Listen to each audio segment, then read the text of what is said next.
Écoutez, bon, moi je suis chirurgien oncologue, anciennement chef de pôle, et la présentation que je vais vous faire, elle est un peu dans l'alignement de la présentation qui vient d'être faite. Euh, L'IA générative, tout le monde a entendu le buzz, c'était ChatGPT. Ça pose un certain nombre de questions dans nos pratiques. Est-ce que ça va les transformer? Quel impact ça aura? Comment le comprendre? Comment l'appréhender? Et en fait, il y a une question clé, tout tourne autour du prompt engineering. Et dans le prompt engineering, je vais vous montrer j'ai saisi parmi tous les problèmes possibles, j'ai 3 qui sont cruciaux, dont un qui a été évoqué dans la présentation précédente.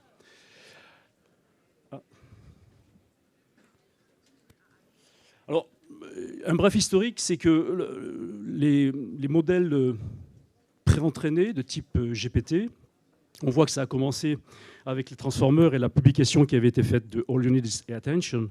Et progressivement, on a une augmentation des modèles dans leur complexité. La brisure ou la rupture qui s'est faite, c'est avec l'apparition de ChatGPT, en fait, par l'agent conversationnel qui a été la couche d'apprentissage par renforcement qui est arrivée en surcouche de GPT-3 et qui fait que ça rend l'approche et la conversation de cet agent fluide par le biais du langage naturel. Et c'est ce qui a fait le buzz de l'année 2022-2023.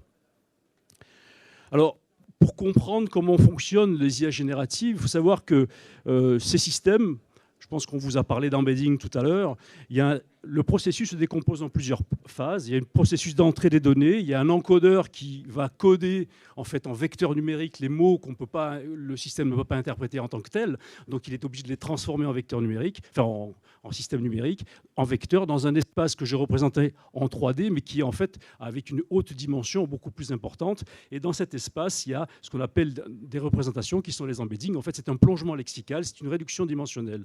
Puis ensuite, il y a un système de décodeur qui va générer des nouvelles données. Alors, il faut savoir que le prompt, c'est le déclencheur.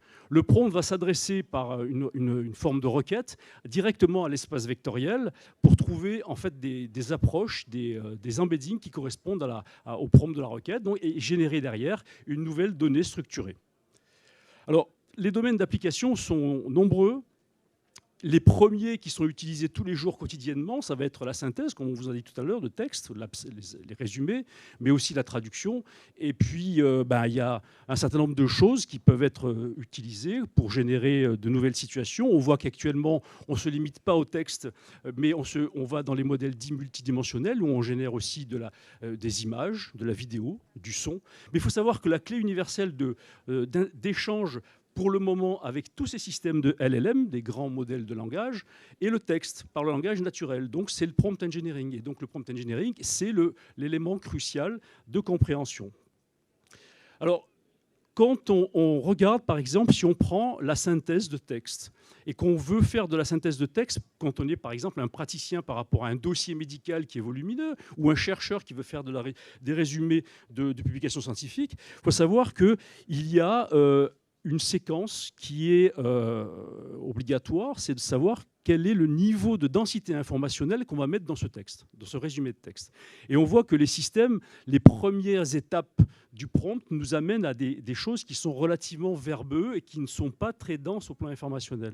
Mais cette publication montre que lorsque l'on multiplie le nombre d'étapes et quand on a un prompt engineering qui est correct, on amène de la densité informationnelle et on voit que la ligne bleue, qui est celle de, par exemple, GPT-4, comparée à des humains, va dépasser en termes d'abstraction et d'information sur une brièveté de texte qui est identique, la densité de l'information reproduite.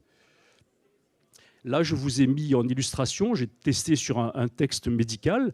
La première étape est verbeuse et la deuxième, vous le voyez, les éléments en bleu, c'est les éléments pertinents rapportés qui existaient dans le texte initial avec la contrainte de la brièveté du texte sur 200 mots.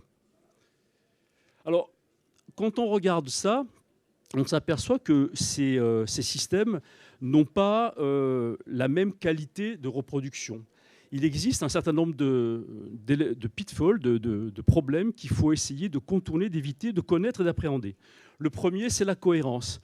Alors la cohérence, ChatGPT, il est très fort parce qu'en fait, la cohérence, c'est l'articulation des propos qui sont faits dans le texte qui est reproduit. Et on s'aperçoit qu'on peut avoir une argumentation sur la Terre plate. mais ça ne correspond en rien à des faits. Après, il y a la cohérence dite factuelle, c'est-à-dire qu'on va mesurer l'écart qui existe entre ce qui est reporté dans le résumé ou dans le texte qu'on traite avec le texte qui a été traité par ailleurs. Alors ici, le travail qui a été fait sur cette publication vient de connaissances basées sur la Cochrane Database, qui est en fait pour nous, médecins, l'évidence base médecine de base. C'est-à-dire qu'en fait, ce sont des textes qui sont véritablement validés avec un très haut niveau de preuve. Et là, on voit que il y a un certain nombre d'éléments qui apparaissent sur les graphiques, et notamment la cohérence factuelle qui va montrer que parfois le système va un peu halluciner, comme on dit, et va produire soit des éléments qui n'existent pas dans le texte initial, soit des éléments qui ne sont pas tout à fait pareils. Et donc, on a des petits problèmes qui apparaissent au fur et à mesure et qui sont traités de façon différente en fonction du volume du texte qu'on met. Et curieusement, quand on met une synthèse complète dans un modèle de langage, c'est moins bien que si on met ce qui ressort de cette publication uniquement, par exemple, les intentions, les objectifs qui étaient recherchés dans l'objet de la publication et les résultats. Le système se perd un petit peu et va finalement être moins intéressant au plan informationnel. La deuxième chose, c'est le niveau de complexité qu'on peut appréhender avec ces LLM. La première étape fait référence, comme je le montrais là, au système 1, système 2, qui a été publié par le prix Nobel Daniel Kahneman sur le modèle de réflexion du cerveau humain. Et on sait que dans la définition de l'intelligence artificielle, il était question de mimer un peu les systèmes dits du cerveau, des complexes de réflexion. Alors, le système 1, c'est le système qui est 90% de notre vie quotidienne. On fait des choses, on décide des choses sans consommer de l'énergie. C'est un système dit autonome, on ne se fatigue pas. Et le système 2 est mis en route parce qu'à un moment donné, le système 1 ne peut pas trouver la solution à un problème complexe et donc il fait appel à quelque chose qui va consommer de l'énergie et qui va faire intervenir des arbitrages, des évaluations, etc. On peut faire pareil avec les chaînes de pensée, notamment, dans lesquelles soit vous avez l'habitude de travailler sur des prompts, vous faites de l'entrée-sortie, ça c'est des choses simples, soit vous faites des choses qui sont à multi-étapes et qui peuvent, en décomposant en fait le process au cours de prompt engineering, on peut arriver à des solutions. Mais l'idée, quand on a un problème complexe, c'est de passer par des arbres de pensée, comme on le voit sur la partie tout à fait à gauche, dans lequel on va déterminer sur l'architecture plusieurs types d'expertise dans le prompt ou dans l'architecture même du système. On va faire qu'il y ait 3 experts qui sont chacun avec un modèle de LLM différent. Chacun va décomposer le problème, va proposer une solution qui sera critiquée par tous les autres, et au fur et à mesure, on aura un cheminement qui pourra donner une réponse qui sera adaptée à la complexité du problème. Alors, pour finir, et ça a été en fait le rappel par rapport au RAG qui a été évoqué tout à l'heure. Alors, le RAG, en fait, c'est un système qui va permettre de retrouver, à partir ici, on voit sur la partie gauche une requête, qui est la partie, en fait, retrouver l'information au travers de documents qui vont être tokenisés dans un espace vectoriel.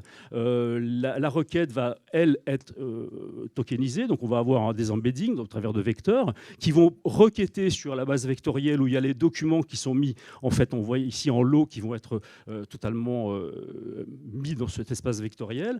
Et puis les parties les plus pertinentes, en fait, la requête, c'est comme une forme de mot-clé, va retrouver les parties pertinentes des documents, et ceci va servir en fait de prompt final. C'est un prompt, comme vous avez montré tout à l'heure dans la solution de la présentation, il y avait le prompt final dans lequel c'est l'agglomération de toutes les connaissances, et ce prompt final va être en fait inputé dans le LLM qui va produire la réponse. Donc ça, c'est très intéressant quand on veut faire de la recherche notamment. Alors, les cas d'usage des LLM, on va retrouver dans toutes les situations, hein, donc la recherche, les drogues, le développement des drogues. On va voir un cas d'usage tout à l'heure très intéressant. Les jumeaux numériques, bien évidemment, l'aide au diagnostic, que ce soit des diagnostics à partir de documents radiologiques, mais aussi à partir de documents du DPI, hein, du document du patient, enfin du dossier informatisé. aide à l'orientation des patients. Il y a eu une étude qui avait été faite, qui a été publiée dans Annals, je vous l'ai mis, Annals of Emergency Clinic, sur l'orientation des patients sur 5 pathologies aux urgences. Ben, finalement, le système, en fait, ils ont utilisé même ChatGPT dans sa version 3.5, et ils ont montré que sur 5 pathologies aux urgences, 10% de points d'accuracy par rapport aux médecins en termes de triage. Donc, quelque part, ça peut être un système d'aide, d'éviter en fait un certain nombre de problèmes au niveau des urgences. On sait qu'il y en a un certain nombre qui apparaissent. L'expérimentation, bien évidemment, la surveillance épidémiologique. On pourra trouver dans toutes les situations cliniques ou de recherche les éléments de développement, de déploiement et d'utilisation de ces IA génératives. Et alors, pour la dernière partie, et qui fait référence d'ailleurs aux recommandations qui ont été faites par le Hub Francia, notamment, c'est les assistants virtuels pour les patients, les échanges de communication entre praticiens, notamment pour des raisons de langue ou pour des raisons de formation ou d'information, et puis surtout la relation ou l'explication de situations complexes pour un patient qui pourra utiliser ces systèmes génératifs pour pouvoir se faire expliquer, par exemple, un compte-rendu qui est complexe et qu'il n'arrive pas, ou même s'il demande l'explication au praticien, ça peut rester un peu confus.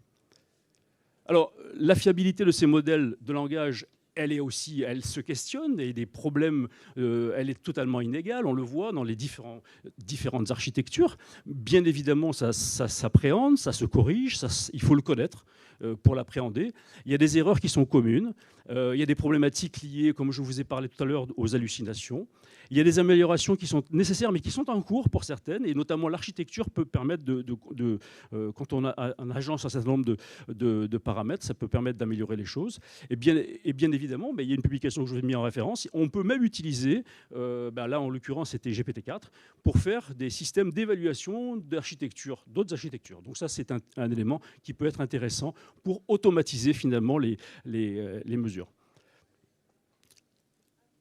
Voilà quelque chose d'intéressant, c'est comment est-ce que je vais représenter la forme 3D, le repliement dit des protéines. Il faut savoir qu'il y a plus de 250 millions là, de protéines qui existent. Vous allez sur la base Uniprot et on vous donne le nombre de protéines qui existent. Avec le nombre d'acides aminés, on sait que les protéines, c'est une séquence d'acides aminés. Pour des raisons qu'on comprend, mais qu'on n'arrive pas à appréhender complètement, il y a des forces qui sont électriques, qui sont des pontioles, qui sont des forces hydrophobes, qui font qu'à un moment donné, cette chaîne d'acides aminés se replie. On ne sait pas la prédire de façon native comme cela. Il faut des mesures très complexes, et au final, on a globalement, par ces mesures de diffraction X ou du RMN, etc., des mesures très lourdes, très complexes, qui sont parfois difficiles à mettre en place. On arrive à appréhender 170 000 chaînes d'acides aminés dans leur conformation 3D. Alors, vous allez me dire, mais ça sert à quoi? Ça sert par exemple à savoir quelle est la partie de la molécule ou de la protéine qui va être mise en évidence. Et ça peut permettre de déterminer des fonctions de médicaments, des fonctions de protéines ou des sites d'action d'éléments de futurs médicaments. Et donc, il y a... voilà. Il y a DeepMind qui a sorti, c'est en 2018, la première version c'est AlphaFold, puis AlphaFold 2, qui ont c'est un challenge un peu à l'image de ce qui avait existé pour ImageNet.org avec AlexNet en 2012. Là c'est pareil, c'est ce challenge-là qui mesure en fait la prédiction en utilisant des systèmes algorithmiques, et on s'aperçoit que là, pour le coup, on arrive à prédire avec des scores qui est le Global Distance Test, des scores qui sont l'équivalent de la mesure qui est faite par les mesures en fait traditionnelles, à l'angstrom près. On arrive à mesurer, on arrive à élaborer en fait une dimension, un repliement des protéines. Donc on arrive à le modéliser de façon virtuelle, c'est pratiquement un jumeau numérique.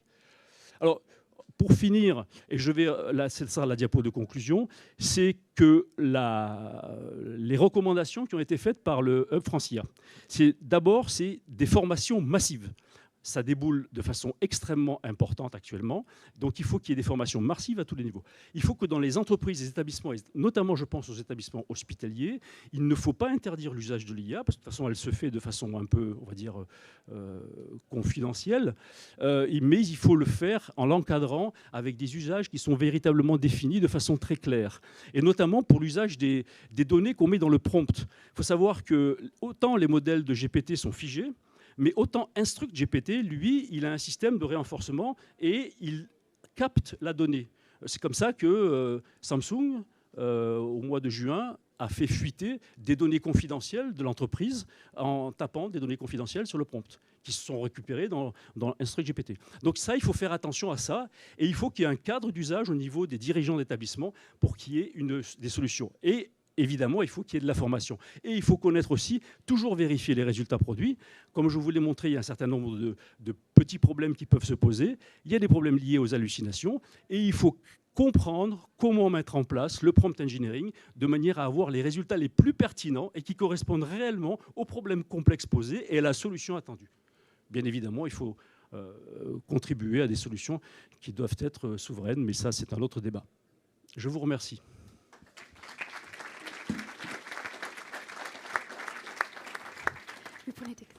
Merci beaucoup. On a le temps pour quelques questions, si vous êtes d'accord? Oui, bien sûr. Oui.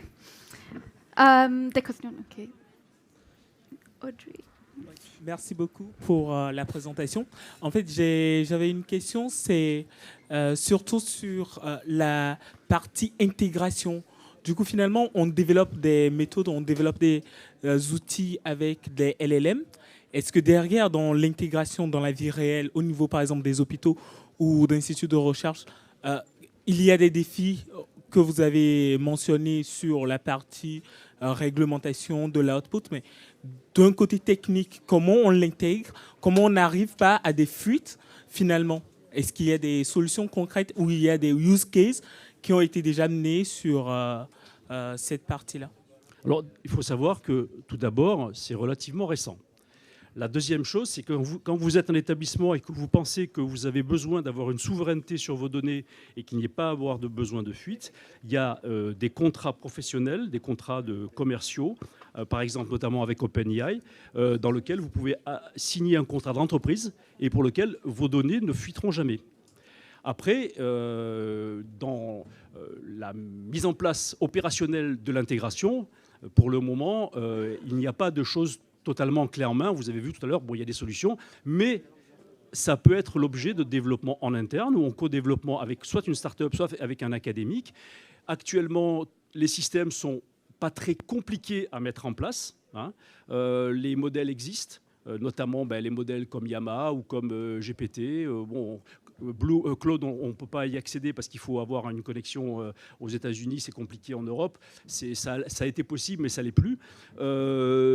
Néanmoins, il existe des frameworks qui permettent en Python de coder l'architecture, avec par exemple LangChain, qui permet de définir ce qu'on parle l'arbre de pensée, qui est le modèle, on va dire, qui correspondrait le plus à ce qu'on souhaite mettre en place dans des situations complexes. On prend par exemple 3 Llama ou 3 GPT-3 ou 3 GPT-4, on les articule, on monte son système avec LangChain de manière à les faire coexister et collaborer ensemble, et puis à la fin on met un agrégateur qui sort la réponse, et tout ça c'est codé en Python. C'est à la portée en fait de tout data scientist qui connaît un peu le sujet. C'est pas très compliqué. Après, c'est comment je vais... est-ce que j'ai le droit d'utiliser des données médicales au sein de l'établissement? Alors les premières données que vous pouvez utiliser, c'est les données réglementaires, par exemple tout ce qui est l'évolution des carrières professionnelles des personnes. C'est des tas de textes dans les RH là où les gens s'y perdent. Ça peut être quelque chose qui n'est pas du sensible. Si vous voulez travailler sur des sujets plus sensibles, ça demande des autorisations. Moi je travaille actuellement dans l'établissement avec des données de cancer colorectal, il faut signer des tas d'accords, etc. Vous les avez. Même quand on est dans l'établissement, c'est parfois un petit peu plus compliqué, mais vous pouvez les avoir et vous pouvez travailler dessus. Après, vous avez les corpus de texte qui vous permettent aussi d'entraîner, comme la Cochrane, par exemple, ou d'autres, ou Mimic, il y a des bases de données qui permettent de le faire.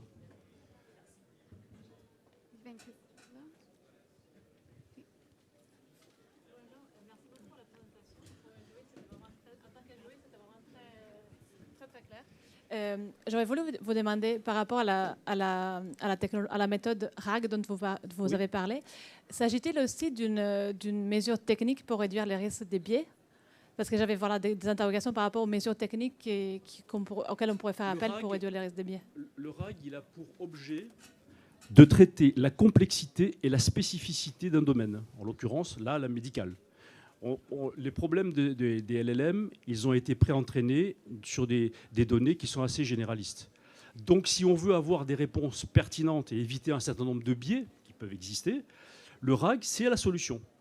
Hein. Après, il y a aussi le fine-tuning, mais ça, de l'expérience qu'on a dans certaines situations, ça dégrade un peu les réponses. Par contre, le RAG permet d'obtenir en local. Par exemple, vous avez toute la documentation sur, je ne sais pas moi, sur quelque chose qui est spécifique à votre établissement ou à la société dans laquelle vous travaillez. Vous pouvez le découper en morceaux et l'injecter en fait dans une base vectorielle, comme on a vu tout à l'heure, comme ça a été prouvé tout à l'heure avec la présentation.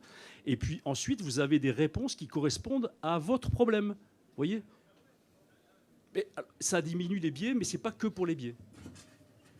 Merci beaucoup. Il y a un monsieur là-bas au fond. Il y a 2 questions, si on peut faire là et ici.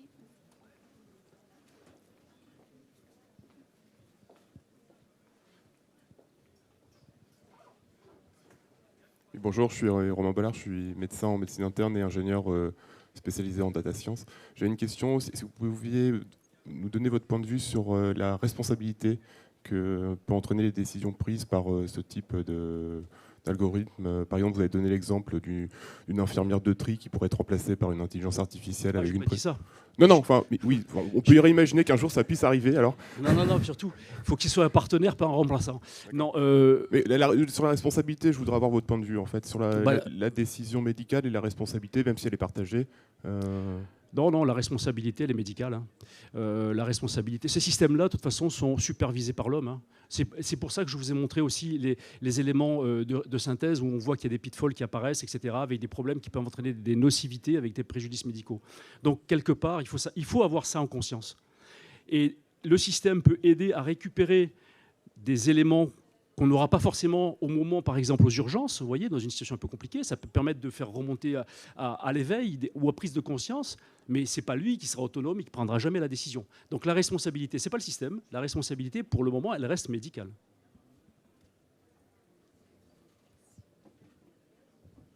Alors, si vous voulez continuer la conversation avec professeur Jean-Marc, c'est peut-être possible si vous êtes chanceux. Je vous remercie. Je vous remercie énormément pour cette super présentation. Merci.